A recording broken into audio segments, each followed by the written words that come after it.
Hello everyone, my name is Eric Bridges and my presentation today is about whether or not the United States government should be able to wiretap the internet. First, let me explain what wiretapping the internet would entail. Basically, the government would be allowed to monitor its citizens by tapping into and listening or watching all sites that person visits. Secondly, I will explain why I believe the US government should be allowed to wiretap the internet. The first and most obvious reason is of course 9/11.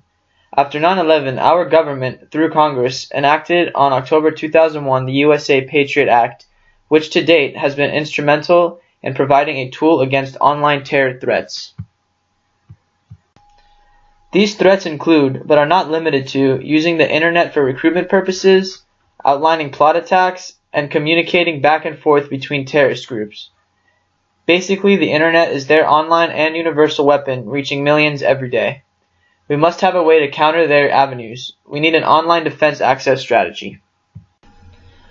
By allowing the government access to chat rooms, Facebook, and other potential sites for possible terror group conversations, we provide some tools for our security team to receive the early and necessary warning signs to thwart possible groups or even lone wolf attacks. This government access to internet sites is of course a very disturbing scenario and thought for many US citizens. After all, the very idea of the government listening into our private conversations or watching the online sites we visit seems to undermine the very nature of the Fourth Amendment, which protects us from this very type of invasiveness from the government. But the stark reality is our world has changed, and after the shock of 9/11, we realize the terror threat is real and must be dealt with. The security of our nation and the safety of her citizens must be the top priority.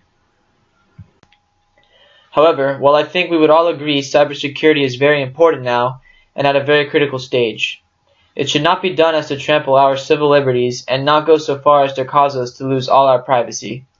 Clearly, a compromise is in order. But what? What measures can our government put forth to ensure national safety while providing the warnings they need to defend us from terror attacks? I propose allowing the government access to any and all sites that are known to aid terrorists, but on a smaller scale and less invasive. Perhaps just being tuned in to certain terminology, such as bomb making, asking about certain groups, the showing of an unusual interest in these groups, and investigating avenues of transport to these areas. Trying to use wiretapping as a means to hinder terrorism seems like a monumental task, and it is. We must realize our world has changed and is no longer the safe place it once was. As citizens, we must allow our government to be proactive in any situation that truly threatens our national security, and terrorism does just that.